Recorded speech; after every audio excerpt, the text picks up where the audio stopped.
I guess I was just curious if prayer or any type of personal dialogue with the universe or life itself plays a part in your practice. Not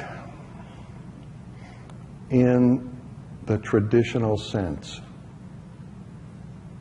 Not in the traditional sense. I grew up Catholic. My parents were Catholic. I went to Catholic school. And that kind of prayer, in my view, is selfish and egocentric and useless. There isn't anybody listening out there. But it is our own mind that gives form to our creative energy. And so there is a kind of prayer that I do, but it's not exactly a prayer. What I do is I take my attention into my heart, and as sincerely as I can, I ask my own self to open and grow. And I do that as a way of focusing my mind in the places within myself where my own energetic mechanism, my own spirit, is most powerfully resides. And I keep asking and relaxing and asking and going deeper and asking until I experience a real shift in my inner state. And what I'm doing is using my attention to subtly compress the natural resonance of this body-mind to evoke from within that my own energy field a shift which will begin to release that potential I spoke of earlier and allow it to permeate my mind and body and ultimately the entire field of my experience. And I feel like this asking is very, very powerful. You know, you probably heard me the other night. I said, there's a psalm that is meaningful to me. There's not much in the Bible that I can relate to personally, but this psalm it's just a part of it that goes something like, seek and you shall find, ask and you shall receive, seek and you shall find, knock and it shall be opened unto you. And what you want to do is ask within yourself and keep asking until you really feel that from within you a response has happened. Because if you're asking the universe, well, good luck. I've tried that. That really doesn't work for me. But if I am making contact with the principal point of reference between myself and the ultimate reality, which is my own energetic mechanism, and you have to come for a longer program to get the whole rollout of that.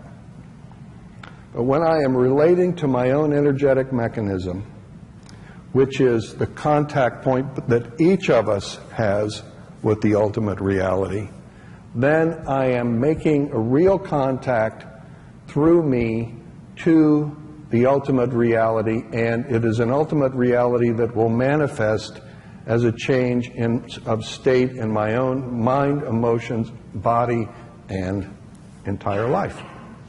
So that's the closest that I get to prayer. But I don't ask for anything because, well, I don't want anything, for one thing. And the other thing is that, there's that old adage about be careful what you ask for. Well, that's real. But growing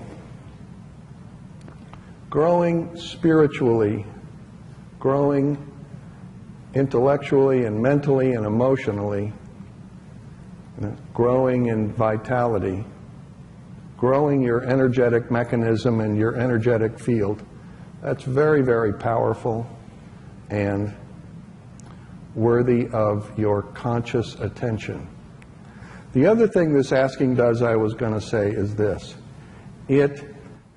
Sometimes you hear that yoga is about quieting the mind, or meditation is about quieting the mind. Well, that's very nice, and I wish you a lot of luck with that. I've been meditating for about 42 years now, and my mind doesn't get quiet very easily. Because the mind, first of all, we live in an environment that is completely different than the people who wrote these ancient scriptures. I mean, in those days, there was no high power lines running through the Himalayas. There were no cell phones or cell phone towers. There was no electricity or any kind of electronic or microwave or electromagnetic radiation at all going on. And we live in this environment where we are completely, totally, constantly surrounded by all of these subtle energies, these subtle electrical frequencies, which have to have an impact on us.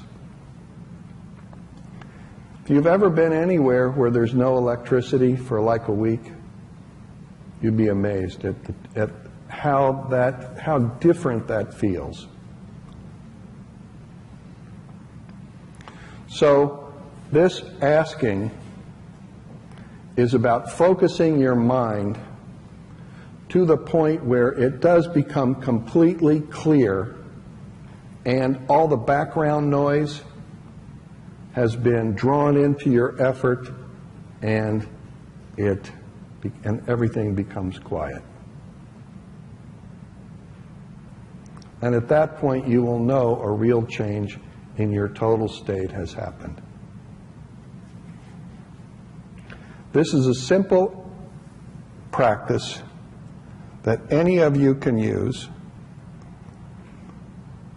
and using it will, anytime you're in distress or in confusion, using this practice will take all of that pressure and draw it to a deeper place in you, so that it isn't structured in your physical and mental, and your regular physical and mental and emotional tensions and your insecurities.